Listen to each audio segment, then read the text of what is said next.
بله د کنفرانسا یک هلوستیا پیکاتین باکور روجلات سوریه هفسروکا دائره تکیلی اندر و یا ریوبریا خسر آهرم باکور روجلات سوریه ایلام احمد آخافتنا دست پیک یا کنفرانس پیشکش کر. ایلام احمد دیار کر که کنفرانس د پیواجوی که گرینگ آدیروکا سوریه در تیل دارخستن لورا برپرسیاتیا سیاسی و اخلاقی یا الهمبری ولاد جهر کسی تخواستن.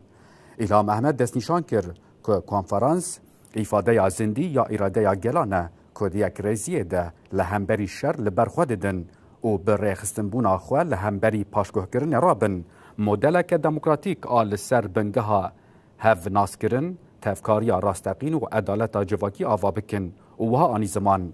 اف کنفرانس وکه سرکفتنه که سیاسی یا گل پیناس هده که آرمانج جه دیار کرنا پیش روژا سوریانو یا لسر اساس تفکاری راستقین هف ناس کرن نون ارتیا نن ادلانه همولاتی بون راستقین پررنگی نناوندی بون و دموکراسیه که گارانتیا یکتیا ولات و آرامی آویه. ایلام احمد د دوام آخافتنا خود دیار کر که بشداریا نونرن هرم د کنفرانس ده جوهر پروسه سیاسی و دستوریه و دوام کر.